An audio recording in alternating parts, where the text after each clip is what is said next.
The strange thing about betrayal is that sometimes the person being betrayed is the last one anyone worries about. My wife thought I didn't understand a single word she was saying. For 3 months, she sat across from me at our kitchen table in Portland, Maine, speaking French with her sister while they planned a future that didn't include me. They discussed money, they discussed my house, they even discussed the exact week she intended to leave. Then one Tuesday morning at 8:42, I answered her in French. The color drained from her face so fast, it looked like someone had switched off a light. And trust me, that wasn't even the most satisfying part. Before I tell you how a 31-year marriage unraveled over a language my wife never knew, I spoke. Let me ask you something. Where are you watching from today, and what time is it where you are? I always enjoy seeing how far these stories travel around the world. And if you enjoy real stories about family betrayal, resilience, and quiet justice, consider subscribing. Pull up a chair, grab a cup of coffee, and stay with me here, because this story starts 3 months earlier with a missing restaurant receipt. 3 months before my wife froze in our kitchen, I thought my life was about as predictable as a Maine weather forecast in October. Not completely predictable, just predictable enough. My name is Pierce Washington. I was 67 years old at the time, retired, slightly overweight according to my doctor, and apparently far more naive according to my wife than I realized. I lived in a modest 2-story house on Brighton Avenue in Portland, Maine. Nothing fancy. White siding, green shutters that needed repainting every few years, a front porch swing that squeaked no matter how many times I tightened the bolts. The kind of house people drive past without noticing. Honestly, I liked it that way. After spending nearly 3 decades working overseas as a language analyst and interpreter for NATO contracts, I had developed a deep appreciation for ordinary things. Quiet mornings, good coffee, a driveway without security checkpoints, the sound of seagulls instead of military aircraft. You know that feeling when you've spent years running and suddenly realize you're finally allowed to sit down. That was retirement for me. Most mornings started exactly the same. I would wake up around 5:45. My knees would remind me that I was no longer 40. I'd grumble my way into the kitchen. Then I'd drive my dark blue 2014 Ford F-150 to Becky's Diner near Commercial Street. The same booth, the same waitress, the same order, 2 eggs over easy, rye toast, black coffee. Sometimes people ask if routine gets boring. Not when you've spent your career living out of suitcases. Routine starts feeling like luxury. My wife Evelyn used to laugh at that. We had been married for 31 years. 31, that's longer than many people keep careers. Longer than some people stay in the same state. Long enough to believe you know someone. At least, that's what I thought. When I met Evelyn back in 1992, she was working as a receptionist for a real estate office outside Boston. She was funny, sharp, ambitious, beautiful in the effortless way that made people turn their heads without understanding why. I was the serious one. The quiet one. She used to joke that she could talk for both of us. The truth is, she often did. Over the years, we survived everything together. Job transfers, money problems, my father's illness, her mother's death, the recession, unexpected repairs, all the ordinary storms that wear marriages down, and somehow we always made it through, or at least I thought we had. Looking back now, I can see the changes started gradually. That's the thing about cracks. Nobody notices them when they first appear. One day, everything looks solid. Then years later, you realize the damage started long before anyone paid attention. The first change was her wardrobe. Now, before anyone accuses me of being the husband who notices nothing, understand this: I notice everything. It's a professional defect. When your career involves listening carefully to conversations, you learn to spot patterns. For decades, I could identify nervousness, deception, confidence, and fear simply by listening to how someone chose their words. You don't completely lose that skill. Around the beginning of that summer, Evelyn suddenly started buying expensive clothes, designer handbags, shoes that cost more than my first car payment. Silk blouses, jewelry, nothing outrageous, just enough to stand out. When I asked about it, she laughed. Pierce, we're not broke anymore? Fair point. We weren't. Still, something felt different. Then came the phone. For years, Evelyn had never cared about passwords. Suddenly, she had one. Not just a password. Face recognition, privacy screens. The phone always faced downward on tables. Always. You notice little habits after 31 years. I noticed that one. Then there were the trips. Her sister Monica lived in Scottsdale, Arizona. The two of them had always been close. No problem there. But suddenly Evelyn was visiting every few weeks, 3 days here, 4 days there, long weekends, more phone calls, more private conversations. Again, none of that proved anything. People are allowed to visit family. People are allowed privacy.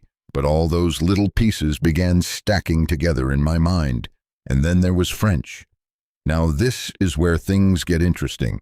Evelyn knew I had worked overseas. She knew I traveled. She knew I had spent years in Belgium and France. But somehow she had convinced herself that I was basically an administrative guy who happened to work abroad. I never corrected her. Not because I was hiding anything. It simply never seemed important. Most retired people talk about golf. I didn't spend much time discussing translation work from 20 years ago. So when Evelyn and Monica occasionally switched into French during phone calls, I said nothing. The first time I heard it, I almost laughed. Not because of what they were saying, because they genuinely believed I couldn't understand them. Stay with me here. I need you to understand something.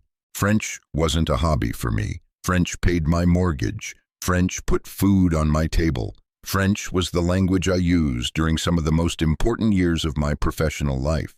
I understood every word, every pause, every expression. But at first, their conversations were harmless. Family gossip, vacation plans, complaints about neighbors. Nothing worth mentioning. So I kept quiet. One afternoon, I stopped by Walter Reed's clock repair shop in Old Port.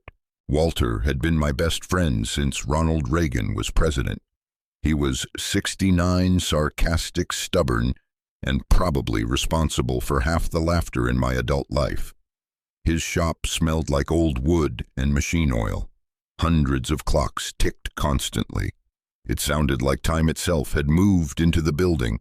Walter looked up as I walked in. You look like a man who found out his doctor was right. I laughed. My doctor is never right. Walter nodded. Exactly what a man with high cholesterol would say. That was Walter. Every conversation started somewhere ridiculous. For 20 minutes we argued about baseball, complained about tourists, and drank terrible coffee from paper cups. I left feeling better. At the time, I had no idea how much I would eventually need that friendship, because 2 weeks later something happened. Something small, something easy to miss, the kind of detail most people would ignore. But details had been my entire career, and that detail appeared on my phone at exactly 6:17 on a Tuesday morning. A banking notification, a number, one transfer, one amount, and the moment I saw it, I knew my life was about to change. The banking notification arrived at exactly 6:17 a.m. on a Tuesday. I remember the time because I looked at it twice. The first time because the number seemed strange. The second time because I realized it wasn't a mistake. $18,750, transferred from our joint account, not pending, completed, gone. Now, before anybody starts yelling at their screen and saying, Pierce, why didn't you immediately confront her? Because that's exactly what Evelyn expected me to do. And when people expect a certain reaction, giving them that reaction is often the worst move you can make. I learned that years ago. When you're analyzing conversations professionally, the first rule is simple. The moment people realize they're being observed, they change their behavior. So I did nothing, at least outwardly. I sat at the kitchen table with my coffee, the same coffee mug I'd been using for 10 years, a faded blue ceramic thing that said, Maine is always a good idea. The handle was chipped. Evelyn hated it. I loved it. I stared at the notification while the coffee cooled. Then I opened our banking app. The transfer was real. The destination account wasn't familiar. No name, no explanation, just numbers. A lot of numbers. A lot of my numbers. At 7:12, Evelyn came downstairs wearing cream-colored slacks and a white sweater. She looked cheerful, relaxed, completely normal. That's what made it unsettling. Because people who are hiding something often work very hard to appear normal. "Morning," she said. "Morning." She kissed my cheek, poured herself coffee, checked her phone, smiled at something on the screen. Then she sat across from me, the same place she'd sat thousands of times before. For a moment, I almost convinced myself there had to be a reasonable explanation. After 31 years, your brain wants to protect itself. It wants the story to make sense.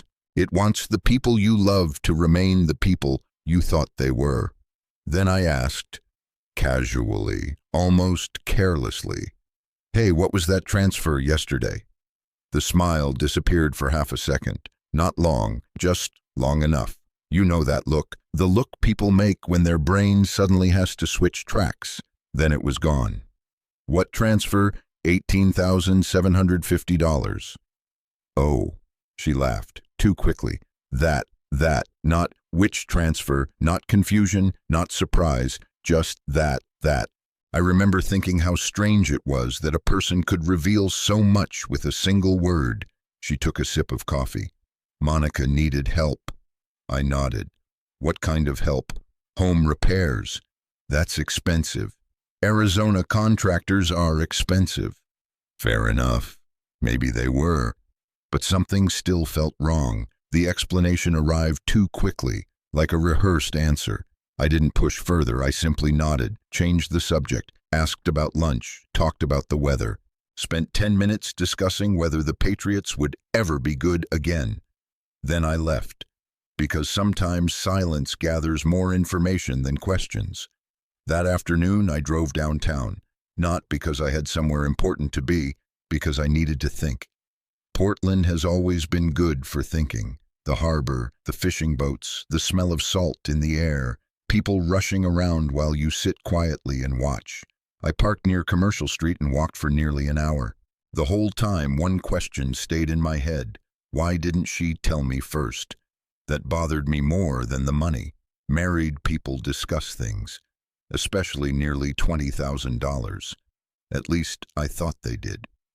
Around noon, I found myself standing outside Walter's clock shop. Again. When life gets confusing, apparently, I visit either diners or old clocks. Walter looked up from a workbench. "You're back." "I'm back." "That bad?" I sat down. "Maybe." Walter adjusted his glasses. "Okay, that's worse than bad." I told him about the transfer, not all my suspicions, just the facts. Walter listened. That was one thing he did well. He didn't rush to fill silence.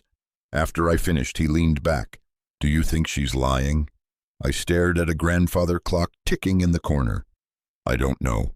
Walter nodded slowly. "Which means yes." I said, "I don't know."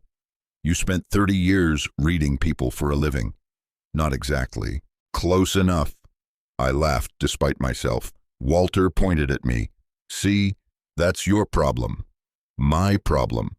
You always think everybody deserves the benefit of the doubt. I think most people do.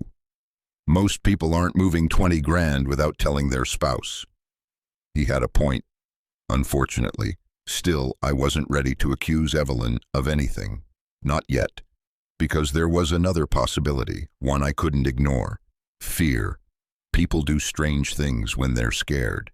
Maybe Monica really needed help.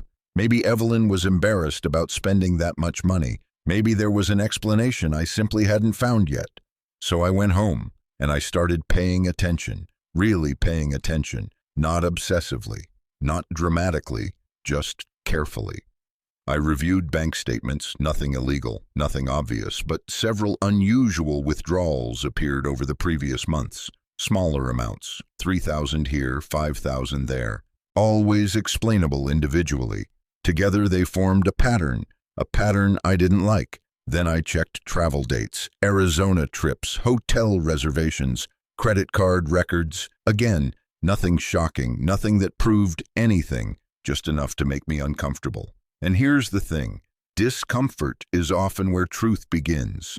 Most people ignore discomfort. They explain it away, rationalize it, pretend it doesn't exist. My entire career taught me the opposite.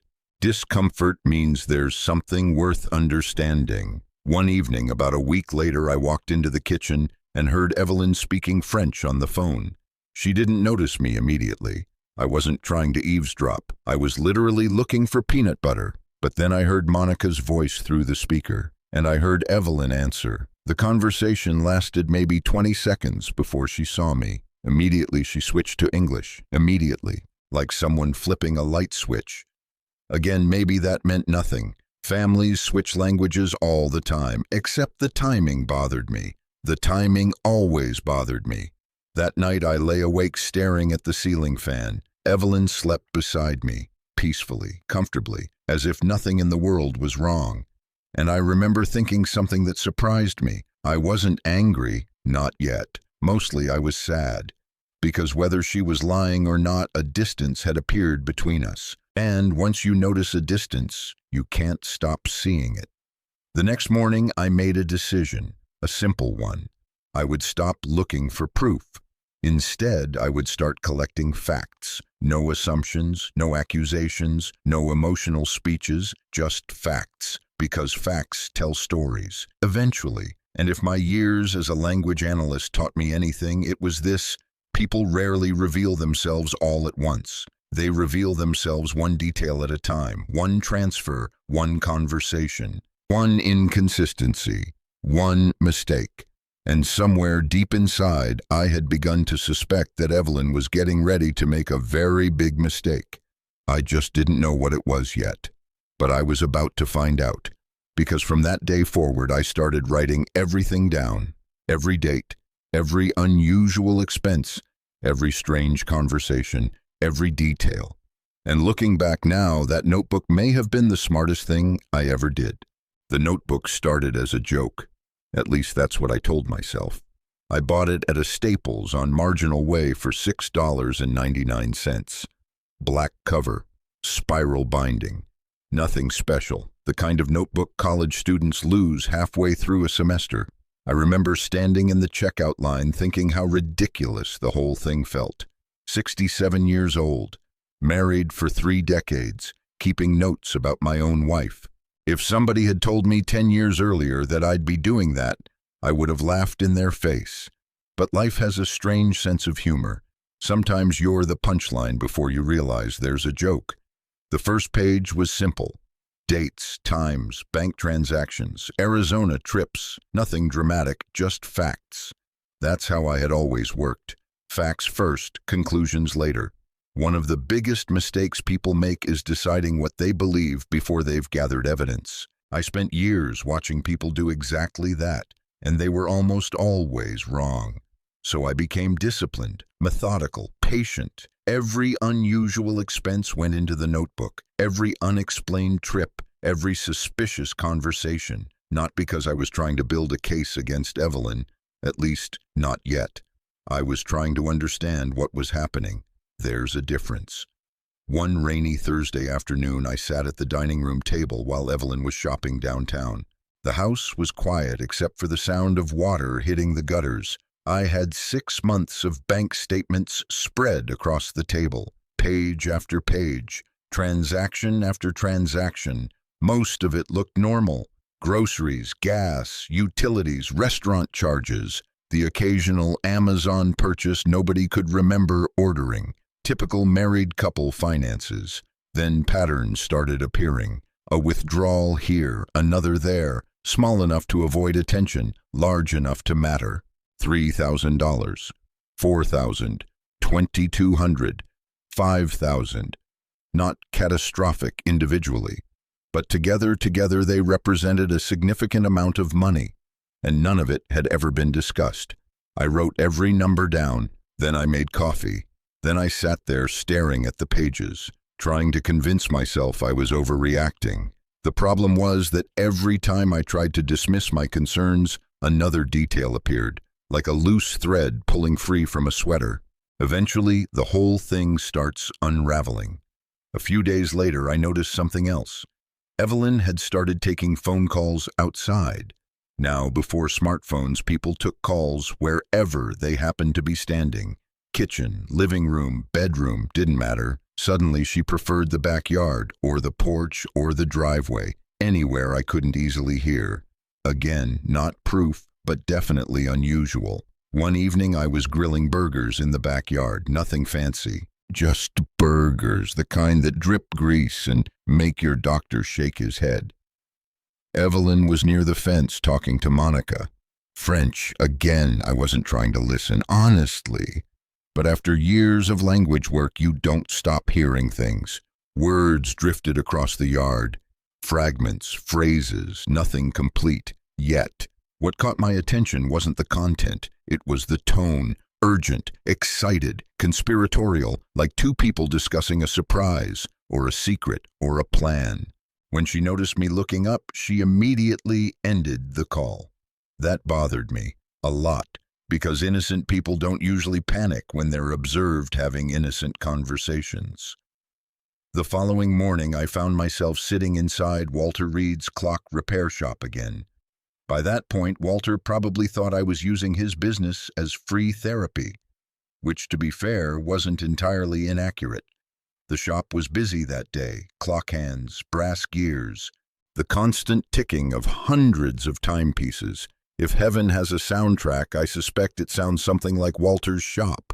Walter glanced at me over his glasses. "You've got that look again." "What look?" "The look that says you're thinking too much." I laughed. "You ever notice how annoying you are? Every day." He set down a pocket watch. "So what's new?" I explained the notebook, the transactions, the phone calls, the strange behavior. Walter listened quietly. Then he leaned back. Okay, what? You're not imagining it." I looked at him. "That's your professional opinion." "No." He grinned. "My professional opinion is that if your wife suddenly starts acting like she's in a spy movie, something weird is happening." I laughed despite myself. Walter pointed toward me. "There it is." "What?" The laugh. "I'm laughing." "Good," he nodded. "Because if you stop laughing, then I start worrying." That's why Walter mattered. He had a gift, not for solving problems, for reminding people they were still human while facing them. There's a difference. When I left the shop that afternoon, I felt lighter, not because the situation had improved, because I wasn't carrying it alone anymore, and sometimes that's enough. A week later, another piece of the puzzle appeared, completely by accident. Evelyn had left her tablet on the kitchen counter. The screen lit up when a notification arrived. I wasn't snooping. I wasn't touching it. I simply happened to see the message. A calendar reminder. 5 words. Meeting with attorney Thursday. That was it. No name, no details, just attorney. Now there are perfectly reasonable explanations for meeting a lawyer. Estate planning, tax questions, real estate issues, retirement planning. I knew all of that. But reasonable explanations become harder to accept when they're stacked on top of dozens of other suspicious details. I wrote it down. Thursday, attorney. Then I waited. Thursday arrived. Evelyn left around 10:15 in the morning. She said she was meeting a friend, not a lawyer, a friend. That distinction stayed with me, because people who tell the truth rarely need to edit it. That evening she came home carrying shopping bags, smiling, acting perfectly normal. And that's when something finally clicked inside my head. Stay with me here. This realization took me longer than it should have. I kept treating all these incidents as separate events, separate explanations, separate concerns, but they weren't separate anymore. They were connected. The money, the trips, the French conversations, the attorney, the secrecy, the phone calls, the withdrawals. Each piece reinforced the others. For the first time, I stopped asking whether something was wrong. Instead, I started asking what exactly she was planning. That question changed everything. Because once you start looking for a planned behavior, suddenly makes more sense. And the more I watched, the more I realized Evelyn seemed unusually confident. Not nervous, not guilty, confident, like someone who believed they were in complete control. That confidence worried me. Overconfidence creates mistakes, but it also means people stop being careful, and that's exactly what happened. Because 2 weeks later, Monica Brooks arrived in Portland for what was supposed to be a 3-week visit. The moment her plane landed, the entire situation began moving much faster, and for the first time I started hearing conversations that neither of them ever intended me to understand.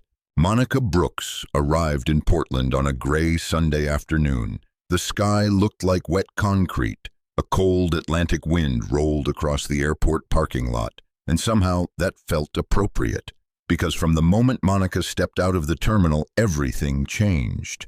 Now I should probably describe Monica. If Evelyn was polished and controlled, Monica was the version with the volume turned up. 54 years old, twice divorced, always dressed like she expected to be photographed unexpectedly.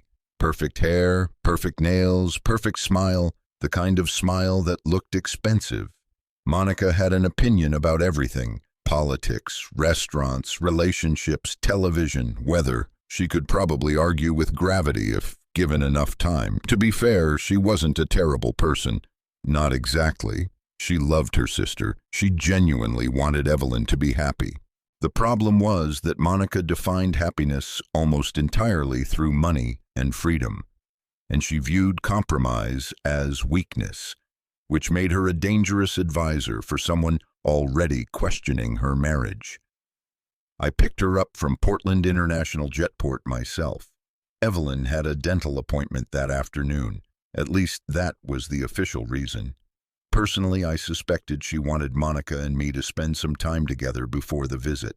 Maybe she thought it would make things easier. Maybe she felt guilty. Maybe she simply didn't want to drive to the airport. At that point, I was done pretending I understood everything.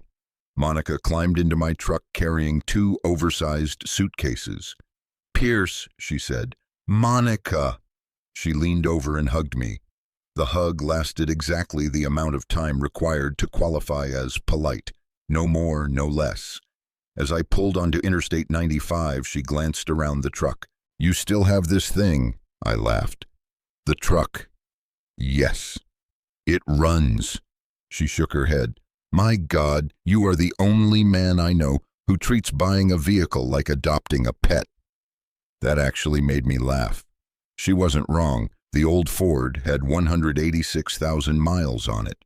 At that point, we were emotionally committed to each other. The drive home was pleasant enough, mostly small talk. Arizona weather, Maine weather, tourists, restaurants, nothing unusual, nothing suspicious. The suspicious part started later, because once Monica settled into the guest room, French became the primary language of the house. Not all the time, but enough, far more than before. Breakfast conversations, phone calls, discussions in the living room, conversations while cooking dinner. Sometimes they switched to English when I joined them. Sometimes they didn't bother. They truly believed they were speaking privately. And for the first couple of days, most of what I heard wasn't particularly important. Family gossip, friends, vacation plans, old memories. Then the subject changed. One Tuesday evening, I was standing at the kitchen island making coffee. The sisters were sitting near the breakfast nook. They assumed I was focused on the coffee maker. I was. I just happened to understand French. Monica asked a question, a simple question. How much longer? Evelyn answered. Not long. My hands stopped moving, just for a second. Not long. Monica nodded. Then she asked another question. Are you sure? Evelyn smiled. Completely confident. Absolutely. The paperwork is almost ready. Paperwork? Interesting. I continued making coffee, calmly, slowly, as if I hadn't heard anything. The conversation shifted, different topic, nothing else useful, but that one sentence stayed with me. The paperwork is almost ready. What paperwork? Divorce paperwork, property paperwork, financial paperwork. At that point, I still didn't know. But for the first time, I was certain there was a plan, a real one. Not just random secrecy, not misunderstandings, a plan, and plans leave traces. The next several days became an exercise in patience. I listened, observed, recorded details. One afternoon, I found myself at Harbor Fish Market buying fresh haddock for dinner. The woman behind the counter recognized me. She always did. Small-town habits die hard. As she wrapped the fish, she asked how things were going. Without thinking, I almost answered honestly. Then I stopped, because I wasn't ready to explain my life to strangers. So I smiled. Can't complain. The funny thing is, people say that all the time. Most of us absolutely can complain. We're just too tired, or too polite, or too proud. That evening, I grilled the fish on the back deck. Monica and Evelyn sat together drinking wine. I drank iced tea, mostly because my doctor and I were currently engaged in a disagreement about cholesterol. The sisters switched into French again. I listened quietly, and then I heard something new. Lawyer, house, signature, not complete sentences, just fragments. But enough.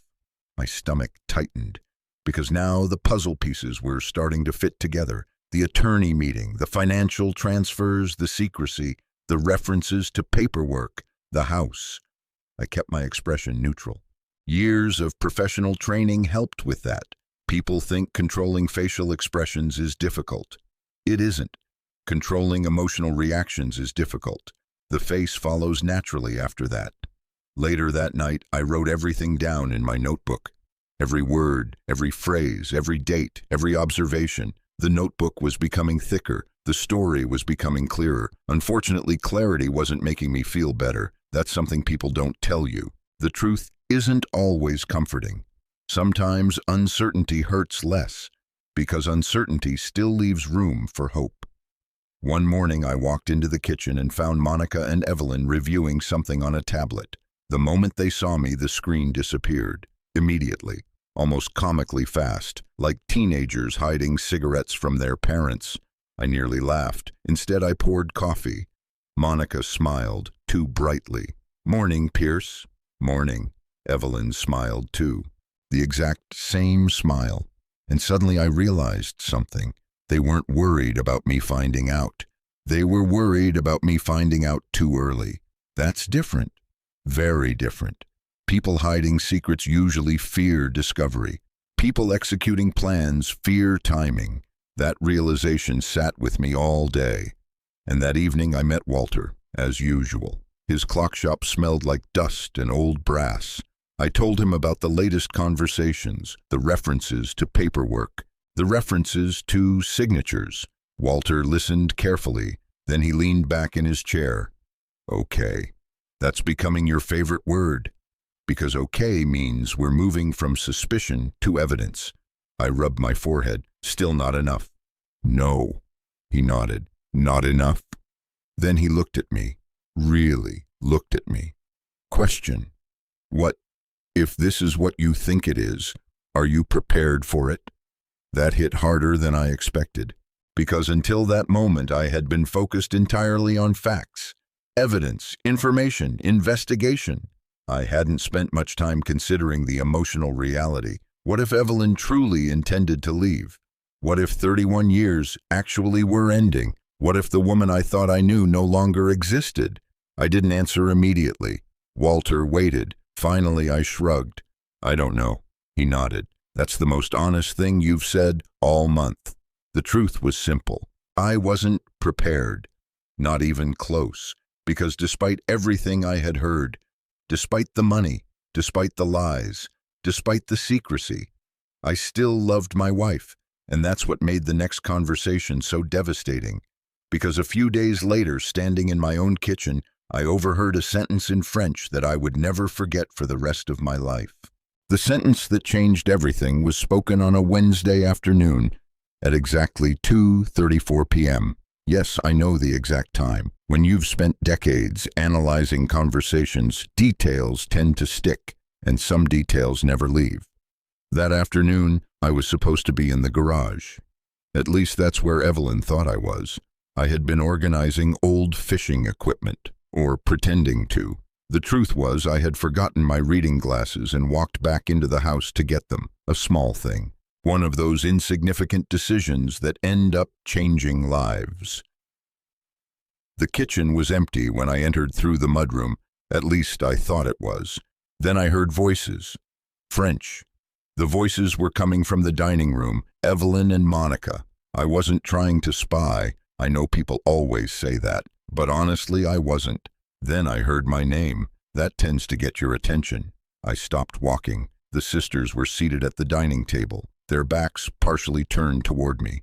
Neither realized I was there. Monica asked a question. "Are you absolutely certain he won't notice?" Evelyn laughed, a quiet laugh, the kind that used to make me smile, the kind that made my stomach hurt that day. Then she answered, in French, "Pierce is too simple to notice." Too simple to notice, just like that. No hesitation, no guilt, no uncertainty, as casually as someone discussing the weather. I stood completely still. I remember staring at the hallway wall. A framed family photograph hung there, taken years earlier, one Christmas, everybody smiling, everybody happy. And meanwhile my wife was sitting 20 feet away, describing me as too simple to understand what was happening in my own life. Stay with me here, because this wasn't about money anymore. It wasn't about paperwork. It wasn't about legal documents. It wasn't even about divorce. Not really. It was about respect. Or rather, the complete absence of it. If Evelyn had said she no longer loved me, that would have hurt. If she had admitted she wanted to leave, that would have hurt. But hearing that she viewed me as someone too foolish to notice, that landed differently. 31 years together, and that's what she thought of me. I quietly stepped back into the mudroom, then outside, then into the garage. I sat there alone for nearly 20 minutes, not angry, not yet, mostly stunned. There's a strange phase that happens when somebody you trust reveals who they are. Your brain keeps trying to negotiate with reality. Maybe I misunderstood. Maybe she didn't mean it. Maybe there's context I'm missing. Maybe. The problem was, there wasn't any context that improved that sentence. I knew exactly what she meant, and she meant exactly what she said. That evening, I barely slept. Evelyn lay beside me reading something on her tablet. At one point, she reached over and squeezed my hand, a gesture she had done thousands of times, a simple, affectionate habit. The irony nearly broke my heart, because while she held my hand, I kept hearing her voice, too simple to notice. Around midnight, I gave up on sleep and went downstairs. I made coffee. Terrible decision. Excellent coffee.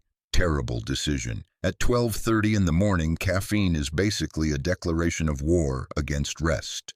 I sat at the kitchen table staring out the window. Rain tapped softly against the glass. The porch light reflected in puddles. The whole neighborhood was asleep. And for the first time since all this started, I admitted something to myself. This wasn't going away. Whatever Evelyn was planning, it was real, deliberate, organized, and moving forward. The next morning I called Margaret Hayes. Now Margaret wasn't just any attorney. She had handled legal matters for my family for years. Estate planning, property questions, trust documentation, the sort of person who could spot a legal problem before most people recognized one existed. She was 63, sharp as a razor, and possessed the unique ability to make complicated legal issues sound terrifyingly simple. We met at her office on Congress Street 2 days later. I didn't tell Evelyn, not because I was hiding something, because I wasn't ready to explain what I suspected. Margaret's office occupied the second floor of an old brick building overlooking downtown Portland. The furniture looked expensive without being flashy. The waiting room smelled faintly like coffee and paper. Professional, comforting, dangerous. The best attorneys always make you feel all three simultaneously. Margaret greeted me personally. "Pierce." "Margaret, you sound concerned." "I am." She nodded. "Good. Concern usually means you're paying attention." That felt very Margaret. We sat down. I explained everything. The transfers, the secrecy, the attorney meeting, the references to paperwork, the conversations. I did not mention the French, not immediately. That part still felt too personal. Margaret listened carefully, taking notes, interrupting only when clarification mattered. When I finished, she leaned back. "What do you want from me?" "Good question." I thought about it. Finally, I answered honestly. I want to know what I don't know. Margaret smiled. Excellent answer. Then she asked something unexpected. What property is jointly owned? I listed everything: house, savings, investments, retirement accounts, vehicles. Margaret wrote it down. Then she asked another question. How was the house originally acquired? That one surprised me. Through my mother's estate. Margaret immediately looked up. Trust property. I blinked, partially. Now she seemed interested. Very interested. She requested copies, documents, records, trust paperwork, anything I still had. Fortunately, I keep everything. Years of government work create paperwork habits that never disappear. Margaret spent nearly 30 minutes reviewing documents I had brought. Then something changed. A subtle shift. The kind lawyers make when they find something important, very important. She read a paragraph twice, then 3 times. Finally, she removed her glasses. Well, there was that word again. Well, not good, not bad, just well. Lawyers use it the same way doctors do. It's never comforting. What? Margaret folded her hands. I think your wife may have overlooked something. My heartbeat sped up. What exactly? Margaret tapped one page. A trust document dating back years. A document I honestly hadn't thought about in ages. This house isn't structured the way most people would assume. I stared at her. What does that mean? It means, Margaret said carefully, that certain actions involving this property may require authorization from someone other than you. I blinked. What? Margaret pointed to a name, a single name, one I recognized immediately. Emily Washington, my granddaughter, my mother's secondary beneficiary designation, something established years ago, something Evelyn rarely discussed, something I hadn't thought about in a very long time. Margaret looked directly at me, and then she said the sentence that changed the entire game. Pierce, I don't think Evelyn knows this clause exists. For several seconds, I simply stared at the name. Emily Washington, my granddaughter, 25 years old, elementary school teacher, living in Boston, owner of more patience and common sense than most adults twice her age, and apparently the person standing directly between my wife and whatever she was planning. Margaret slid the document toward me. Read this section. I adjusted my glasses and read it again. Then a third time. The language was straightforward. Years earlier, when my mother passed away, her attorney had created a family trust structure tied to the house. At the time, I barely paid attention to the details. My mother had always been the organized one, the kind of woman who labeled storage boxes, created filing systems, and treated legal documents like sacred texts. Apparently, she had included a protection clause. If the property was ever sold, transferred, or substantially altered, approval from both beneficiaries would be required. Me and Emily. Not because Emily owned half the house. She didn't. The clause existed to prevent outside influence or exploitation of family assets. My mother worried about things like that. At the time, I thought she was overcautious. Sitting in Margaret's office, I began to suspect she had simply known human nature better than I did. Margaret folded her hands. Does Evelyn know about this? I don't think so. Are you certain?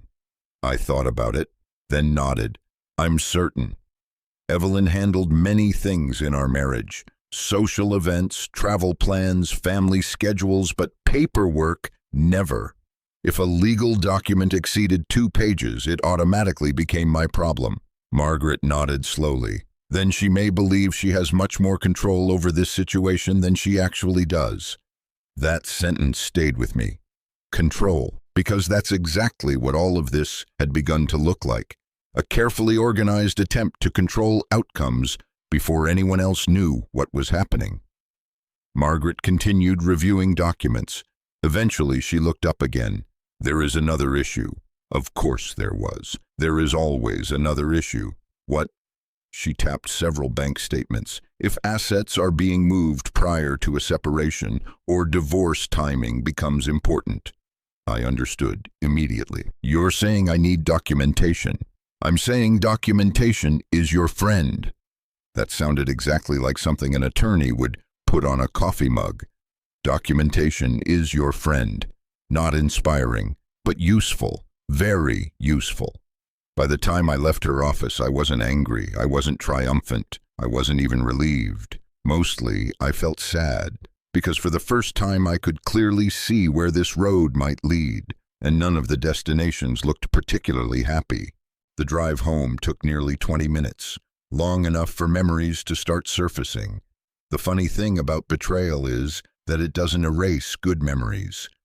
People assume it does. It doesn't. That's what makes it painful. As I drove through downtown Portland, I remembered Evelyn laughing on our honeymoon. I remembered carrying furniture into our first apartment. I remembered late-night conversations, road trips, Christmas mornings, hospital visits, birthday cakes, anniversaries, entire decades. All of it still existed, all of it still mattered. And somehow that made everything harder, because if she'd been a terrible person from the beginning, this would have been simple. But she wasn't. She had been my best friend for most of my adult life. Somewhere along the way, something changed. Maybe slowly, maybe all at once. I still didn't know. That evening, I didn't go home immediately. Instead, I stopped by Walter's shop.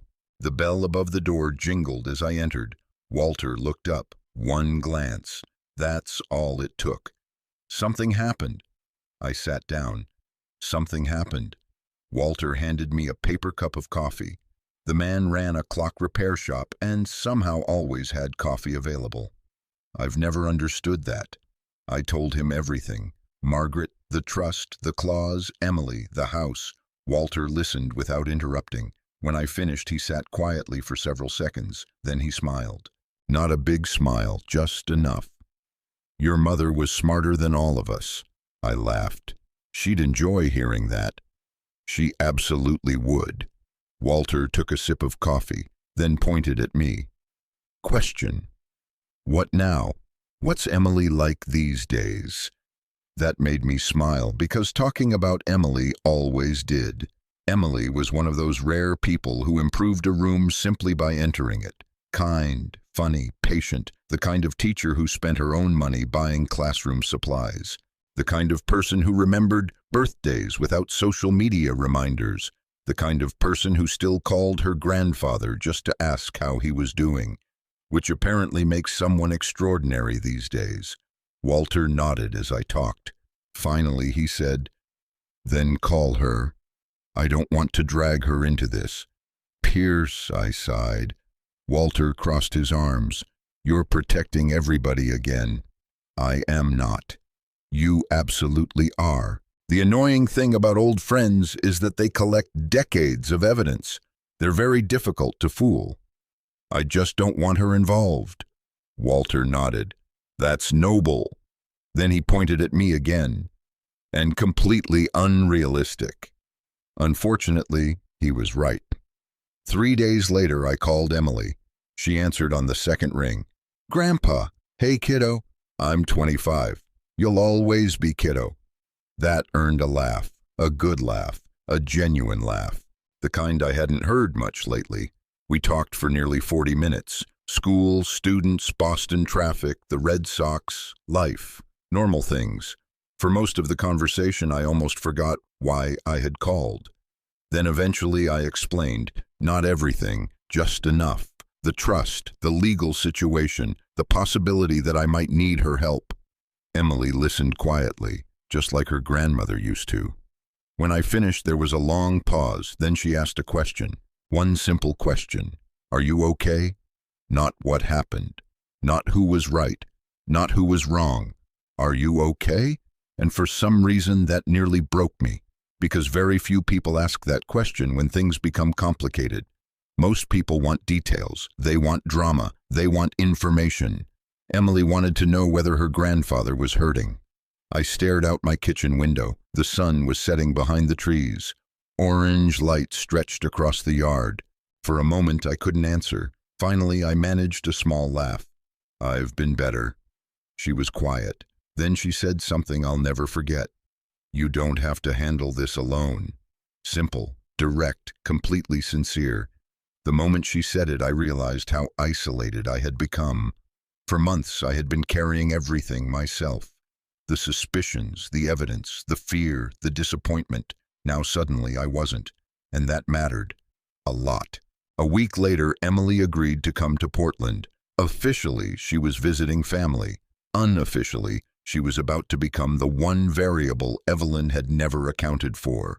Because while Evelyn believed she was preparing her exit strategy, she had no idea that a legal protection she didn't know existed was already standing in her way. And soon, very soon, she was going to find out. Emily arrived in Portland on a Thursday afternoon. The timing wasn't accidental. By then I had learned that timing rarely was. Her flight landed a little after 3 p.m. The sky was bright for once, the kind of crisp Maine autumn day that makes postcards look honest. Red and gold leaves lined the streets. The air smelled faintly of the ocean. For a few minutes, standing at the airport waiting area, I almost forgot everything else. Because there she was, my granddaughter, a little older than the last time I'd seen her, a little more tired around the eyes, a little more confident, but still Emily. She spotted me immediately. "Grandpa." Then she wrapped her arms around me, not the polite kind of hug people exchange at holidays, a real hug, the kind that says, "I'm here." And for the first time in months, I felt some of the pressure ease, not disappear, just ease. On the drive home, she talked about her students, third graders, 27 of them. Apparently, 27 third graders can create enough chaos to destabilize a small government. At least according to Emily. I laughed more during that drive than I had in weeks. And that mattered, because I need you to understand something. When people tell stories like this, they often focus entirely on betrayal, the confrontation, the revenge, the victory. But the moments that actually keep you standing are usually much smaller. A conversation in a truck, a joke, a hug, someone reminding you that you're not facing everything alone. Those moments matter more than people realize. When we arrived home, Evelyn greeted Emily warmly, and to her credit, the affection appeared genuine. That's one of the reasons this situation remained so complicated. Evelyn wasn't a cartoon villain, she wasn't evil. She genuinely loved Emily. She had been a good step-grandmother for years. That's what made everything hurt more. People are easier to hate when they're entirely bad. Real life rarely works that way. Monica emerged from the guest room shortly afterward. The moment she saw Emily, she smiled, but something flickered across her face. A brief hesitation, almost confusion. She clearly hadn't expected Emily to visit. Interesting. Very interesting. Dinner that night was surprisingly pleasant, almost normal, almost. The five of us sat around the dining table. Me, Evelyn, Monica, Emily, and later Walter, who somehow managed to invite himself over without technically inviting himself over. Walter possessed that skill naturally. Around 6:30, he appeared carrying a bakery box. "Emergency dessert delivery." Evelyn laughed. "What emergency?" Walter held up the box. "The bakery made a whoopie pie the size of a hubcap." Emily burst out laughing. Monica looked confused. Walter nodded proudly. "I considered it my civic duty to bring it here." That was Walter. The man could turn dessert into a public service announcement. For a little while, everything felt normal, painfully normal. We ate baked haddock, roasted potatoes, salad. Walter told a story about accidentally repairing the wrong clock for an entire week. Emily laughed so hard she nearly spilled water. Even Evelyn looked genuinely happy. Watching her smile created a strange ache in my chest, because I kept remembering that there had once been a time when moments like this were our entire life. No secrets, no plans, no hidden conversations, just family. Then the evening shifted, not dramatically, subtly, like a temperature change before a storm. After dinner, Evelyn disappeared into her home office. A few minutes later, she returned carrying a folder. White, professional, neatly organized. My stomach tightened immediately. There it was, the paperwork. The mysterious paperwork, the thing I'd been hearing references to for weeks. Evelyn smiled as she sat down. Casual, relaxed, practiced. Pierce, while everyone's here, there's something I'd like us to discuss. I looked at the folder, then at her. What is it? Oh, nothing major. That answer alone nearly made me laugh. Nobody ever says nothing major before introducing something minor. People only say it before introducing something major. Evelyn opened the folder. Mortgage documents, property paperwork, financial statements. She slid several pages toward me. I've been looking into refinancing. Refinancing. Interesting choice of words. I glanced at the papers, then glanced at Margaret's notes, sitting quietly in my memory. Trust. Secondary beneficiary, Emily, protection clause. I kept my expression neutral. Years of training, years of practice. What kind of refinancing? Evelyn smiled. The smile looked almost rehearsed. Just updating things, simplifying assets. Simplifying assets. Another interesting phrase. Monica suddenly became fascinated by her wine glass. That was even more interesting. Emily sat quietly, observing, listening. I could practically see questions forming behind her eyes. Good. I wanted her paying attention. The conversation continued for several minutes. Evelyn explained numbers, interest rates, financial flexibility, future planning. Every explanation sounded reasonable on the surface. The problem was that reasonable explanations had become Evelyn's specialty. I reviewed the paperwork carefully, slowly, very slowly. Not because I needed the time, because I wanted to see who became uncomfortable, and eventually someone did. Monica. She kept checking the documents, then checking Evelyn, then checking me, like a person waiting for a train that wasn't arriving on schedule. The longer I delayed, the more nervous she became. Finally, I set the papers down. I'd like some time to review these. The room became very quiet, not dramatically, just enough. Evelyn blinked. Oh. That okay? Of course. The answer arrived a little too quickly. Monica forced a smile. Walter suddenly found the ceiling fascinating. Emily looked from face to face, observing everything, exactly the way I hoped she would. Eventually, the conversation moved on, but the mood never completely recovered. Everyone felt it. The tension, the waiting, the uncertainty. Around 9 p.m., after everyone had gone to bed, I sat alone on the back porch. The air had grown cold. The stars were visible. The neighborhood was quiet. Emily stepped outside carrying 2 mugs of tea. She handed one to me, then sat beside me. For several moments, neither of us spoke. Finally, she asked the question. Those papers weren't really about refinancing, were they? I smiled, because Emily was smarter than most people gave her credit for. No, she nodded slowly. I didn't think so. More silence. Then she looked at me. What's your plan? I stared out into the darkness, at the trees, the fence, the porch light. Everything familiar, everything changing. Finally, I answered, I'm waiting. For what? I took a sip of tea. For them to make one more mistake. Emily frowned. What kind of mistake? I couldn't help smiling. The kind people make when they're absolutely certain they've already won. Inside the house, somewhere down the hallway, I heard Monica's laughter. Then Evelyn's voice, French, again, confident, relaxed, certain. Neither woman had any idea how much had already changed. Neither realized the trap they thought they were setting was slowly becoming their own. And by the next morning, events would begin moving faster than any of us expected, because French had become their hiding place, their safe language, their private world. What they didn't know was that the door to that world had never actually been locked. And very soon, I was going to walk straight through it. The next morning began at 8:42 a.m. exactly. I know because the microwave clock was 2 minutes fast and I had adjusted it the night before. Funny, the things you remember when your life changes. The house was unusually quiet. Walter had gone home the previous evening. Emily was upstairs getting ready for the day. The sun was shining through the kitchen windows. Coffee was brewing. Everything looked normal, which is often how important moments begin. Not with explosions, not with shouting, not with dramatic music, just ordinary Tuesday mornings. I was sitting at the kitchen table with my favorite blue coffee mug, the chipped one, the one Evelyn hated.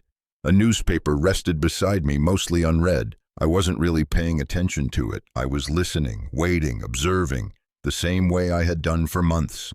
Monica entered first, still wearing slippers, still half asleep. She poured herself coffee. A minute later, Evelyn joined her. The two exchanged a glance, a look, the kind people think nobody notices. Unfortunately for them, noticing things had practically been my profession. They assumed I was absorbed in the newspaper. They assumed wrong. Monica spoke first, French, softly, casually, the way she always did when she believed she was invisible. "Have you decided when you're going to tell him?" My grip tightened slightly around the coffee mug. Not enough for anyone to notice. Just enough. Evelyn sighed, then answered, also in French. "After the signatures are finished." My heart didn't race. It didn't need to. At that point, I already knew. Still hearing it spoken aloud felt different, final, real. Monica nodded. "And the house?" Evelyn smiled, a small, confident smile. "The house will be handled." Handled. Such a harmless word, such a dangerous word. I stared at the newspaper, page 3, local fishing regulations. I couldn't have told you a single sentence from the article. Every bit of my attention was focused on the conversation happening 10 feet away. Monica leaned against the counter. "What about Pierce?" The answer arrived immediately, too immediately, like something rehearsed. "He'll figure it out after we're gone." Gone. Not separated, not divorced, gone. The word landed heavily. For 31 years, I had built a life with this woman. Now I was being discussed like a scheduling inconvenience, a logistical problem, a detail to manage. Stay with me here, because this next part matters. I wasn't angry in that moment. Most people expect anger, rage, some dramatic emotional explosion. What I actually felt was clarity. Months of uncertainty vanished. Months of doubt disappeared. The guessing was over. I finally knew exactly where I stood, and oddly enough, certainty felt lighter than confusion. Monica took a sip of coffee. Then she laughed. "Honestly, Evelyn, I'm amazed he hasn't noticed anything." The sisters shared a smile. And then Evelyn delivered the final piece, the sentence that ended whatever remained of my hesitation, again in French, again completely confident, again believing I understood nothing. "Pierce only sees what he wants to see." Silence. A few seconds, nothing more, nothing less, just silence. I folded the newspaper, carefully, neatly, placed it on the table. Then I set down my coffee mug. The sound echoed through the room, not loudly, but enough. Both women looked toward me, still relaxed, still comfortable, still convinced they were safe. I stood, turned toward them, and answered in flawless French. "I suppose that's possible." Everything stopped, completely. The room didn't actually freeze, of course it didn't, but that's the only way I know how to describe it. Frozen. Monica's coffee cup halted halfway to her mouth. Evelyn's face lost all color. Not some color, all color. I've seen people react to bad news before. I've seen shock, fear, disbelief, confusion. What happened to Evelyn contained all four simultaneously. For several seconds, nobody moved. Nobody spoke. The silence became almost physical. Finally, Monica blinked, then blinked again, as if her eyes were malfunctioning. "What?" She stopped, then switched to English. "What did you just say?" I looked at her calmly, then answered in French again, perfectly, deliberately, carefully. "I said that perhaps you're right. Perhaps I only see what I want to see." The coffee cup slipped from Monica's fingers. Fortunately, it landed on the counter. Otherwise, the cleanup would have been annoying. Evelyn stared at me, absolutely speechless, which after 31 years of marriage was a first. I almost laughed, not because the situation was funny, because it was surreal. Months of secret conversations, months of confidence, months of assumptions. Destroyed in one sentence. One sentence. That's all it took. Evelyn finally found her voice. "You speak French." I tilted my head. "A little." The look she gave me was worth every second of waiting. You know that look, the moment someone realizes reality is very different than they believed. The moment the ground shifts beneath them. The moment certainty dies. I worked in Brussels for 6 years. I continued in French, then Paris, then Lyon. Neither woman spoke. I continued, still calm, still measured, still refusing to raise my voice. I understood every conversation. Silence. I understood every discussion about the paperwork. More silence. I understood every conversation about the money. Monica looked like she wanted to disappear into the floor. And I understood every conversation about me. That one landed hard. Evelyn lowered her eyes. For the first time all morning, confidence disappeared. Finally, she whispered, "Piers." I held up a hand. Not aggressively, just enough. No. The word came out softly, almost sadly. No. Because I wasn't interested in excuses. Not yet. Not then. I had spent months listening, months waiting, months collecting facts. This moment belonged to the truth. Nothing else. Emily appeared in the doorway upstairs.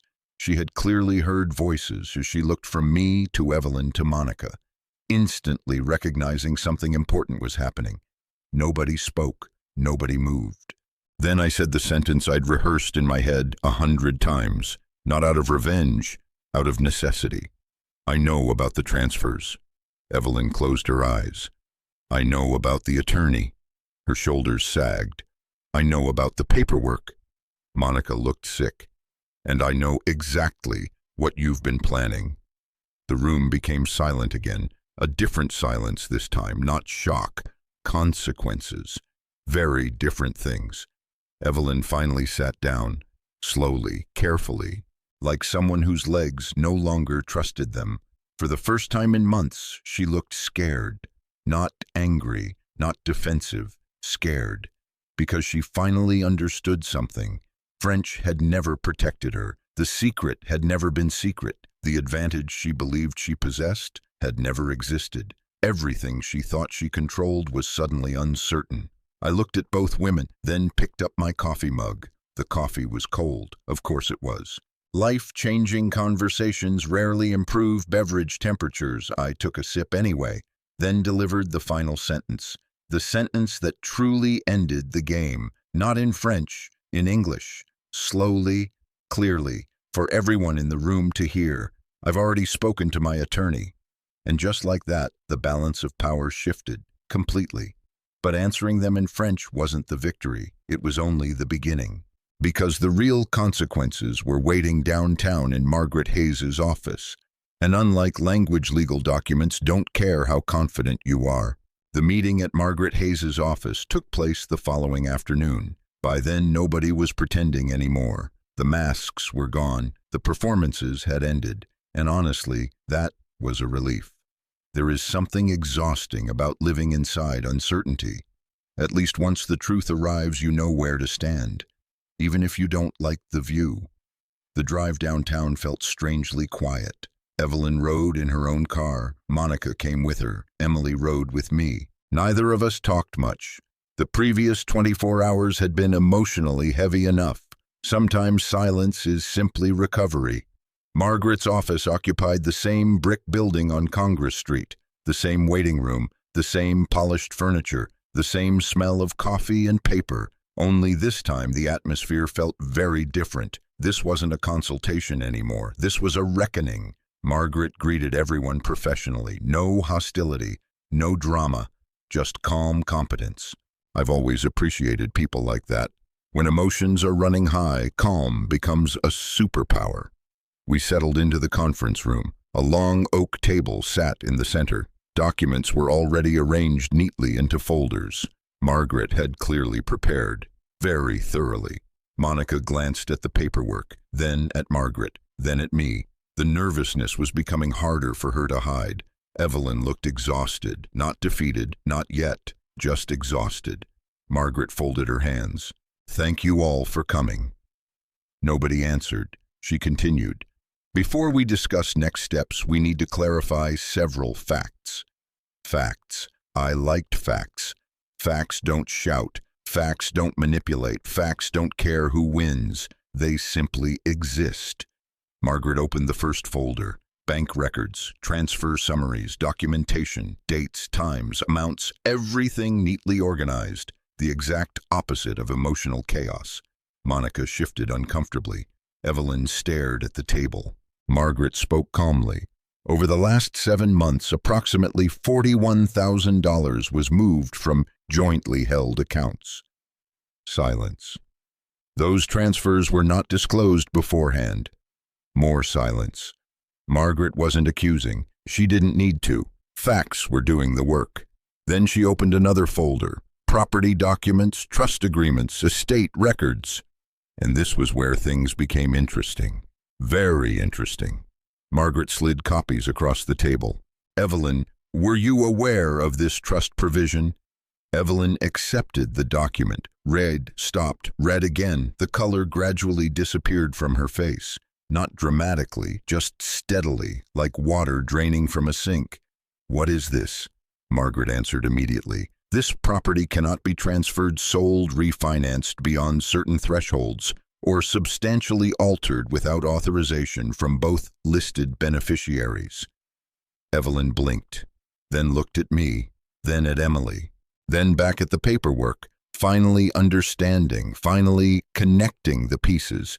Emily remained completely calm, which made me proud. She was handling everything with more maturity than many adults, twice her age. Evelyn's voice came out quietly. "Emily." Emily nodded. "I'm listed on the trust." Silence. A long one, the kind that settles heavily over a room. Monica leaned forward. "This is ridiculous." Margaret looked at her. "No." One word. Simple, firm, effective. "No, Ms. Brooks. It's legally binding." Monica opened her mouth, then closed it again. For the first time since arriving in Maine, she seemed genuinely unsure of herself, and that uncertainty led directly to her biggest mistake, because arrogance and impatience rarely coexist peacefully. Eventually, one of them wins. Unfortunately for Monica, impatience won. She slammed her hand lightly against the table. "Fine." The word came out sharp, angry, defensive. "Fine." Then she looked directly at me. "If everyone wants honesty, let's be honest." Margaret remained silent. I remained silent. That was all the encouragement Monica needed. She kept talking, fast, too fast. "Evelyn wasn't trying to destroy your life." Her voice rose. "She was trying to escape it." There it was, the truth. Not the legal truth, the emotional truth. The room became still. Even Margaret stopped taking notes. Monica pointed toward me. "You were comfortable." Then toward Evelyn. "She wasn't." Evelyn lowered her eyes. Monica continued. "She spent years watching friends travel while she stayed home. Years. She spent years feeling stuck. Years. She spent years feeling invisible." That one landed, because I could see something shift in Evelyn's expression. Recognition, pain, regret, maybe all three. For a moment nobody spoke, then Evelyn finally did, quietly, carefully, honestly, more honestly than she had been in months. "Monica." But Monica wasn't finished. She looked at me. "You think this was about money?" I said nothing. "Some of it was." Fair enough. She wasn't wrong. Then she looked toward her sister, but mostly she was terrified. The room fell silent again, and this time nobody rushed to fill it, because fear, real fear, explains things people don't always understand. Eventually, Evelyn looked up. Her eyes were wet, not dramatically, just enough. And for the first time in months, she stopped performing. No carefully chosen words, no strategy, no plan, just honesty. I was scared. The words came out barely above a whisper. I listened. Everybody listened. She looked down at her hands. I turned 58 and realized I hated my life. That hurt, not because it was cruel, because it was genuine. I looked around and felt trapped. Another pause. I kept thinking this couldn't be it. She laughed softly, a broken laugh. A small house, a routine, the same restaurants, the same streets, the same everything. I understood more than I wanted to, because aging does strange things to people. It forces questions, regrets, what-ifs, dreams that never happened, paths never taken. Some people handle those questions well, others don't. Evelyn continued. I thought money would solve it. There it was, the central mistake. Not greed, not exactly. Desperation disguised as greed. An important difference, still wrong, still harmful, but human, very human. She wiped her eyes, then looked directly at me. I convinced myself you'd be fine. That sentence hurt more than I expected, because I believed her. She truly had convinced herself, not because she didn't care, because believing it made everything easier. People do that all the time. They create stories that allow them to live with their choices. The room remained quiet. Finally, Margaret spoke. Professional, measured, practical. As I see it, we have two separate issues. Everyone looked at her. Legal matters. Then she looked at Evelyn. And personal matters. Exactly. The legal problems were straightforward. The personal ones weren't. By the end of the meeting, several decisions had been made. Asset transfers would be reviewed. Property protections would remain intact. Future financial activity would require transparency. Most importantly, no paperwork would move forward without full disclosure. Legally speaking, the situation was under control. Emotionally, not even close. As the meeting ended, everyone slowly gathered their things. Monica looked exhausted. Emily looked relieved. Margaret looked satisfied. Professional satisfaction, the best kind. And Evelyn looked heartbroken. So did I. Because here's the truth. Nobody tells you. Sometimes you can win and still lose something valuable. Sometimes justice arrives carrying grief. Sometimes being right feels terrible. Outside the office, the late afternoon sun cast long shadows across Congress Street. People walked by, cars passed, life continued, completely unaware that an entire marriage had just changed direction inside a conference room. Evelyn stood beside her car. For a moment it looked like she wanted to say something, maybe apologize, maybe explain, maybe ask for another chance. I don't know, because neither of us spoke. Not then, not yet. Instead, she got into her car. Monica followed. The door closed. The engine started. And a few seconds later, they drove away. I stood there watching until they disappeared. Then I looked at Emily. She squeezed my arm gently. And for the first time since all this began, I understood something important. The fight was over. The consequences were not. Because winning a battle is one thing. Learning how to live afterward is something entirely different. And that lesson was waiting for me back home. The house felt different after Evelyn left. Not empty, not immediately, just different. You know how a familiar room can suddenly feel larger when someone stops living in it. That's what happened. The same furniture, the same walls, the same photographs, the same squeaky porch swing, but somehow everything had shifted. The silence changed first. For 31 years, there had always been another presence in the house, another voice, another routine, another person moving through the rooms.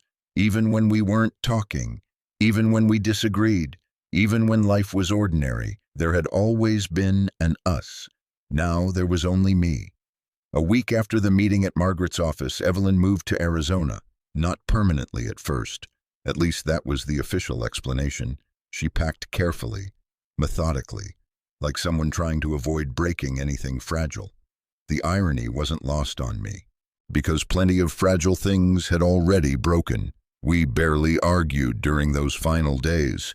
That's probably surprising. People expect shouting, doors slamming, dramatic speeches. There weren't any. Most of the anger had already burned itself out. What remained was sadness and exhaustion. The morning she left, I helped carry 2 suitcases to her car, not because I had to, because after 31 years, old habits don't disappear overnight. Neither of us said much. What exactly do you say at the end of 3 decades? Goodbye feels too small. Sorry feels too late. Eventually she closed the trunk, looked at me, and for a moment I saw the woman I had married. Not the woman from the past few months. The original version. The one who used to laugh at my terrible jokes. The one who danced with me in our kitchen. The one who helped build a life. Her eyes filled slightly. Then she nodded. I nodded back, and she drove away. Just like that. No dramatic ending, no cinematic moment, just taillights disappearing down Brighton Avenue. I stood in the driveway for a long time afterward, longer than I probably should have, because even when something is necessary, it can still hurt. Especially when it hurts. The weeks that followed were strange. The legal issues settled surprisingly quickly. Once everything was transparent, there wasn't much left to argue about. The trust remained intact. The house stayed protected. The questionable transfers were addressed. Financial boundaries were established. The crisis ended, at least on paper. Real life isn't solved by paperwork. Paperwork solves paperwork. People are more complicated. For a while, I struggled with the quiet. I won't pretend otherwise. There were mornings when I reached for a second coffee mug before remembering. There were evenings when I almost asked a question out loud. There were moments when a memory appeared unexpectedly and knocked the wind out of me. That's grief. Not just grief from death. Grief from change. Grief from endings.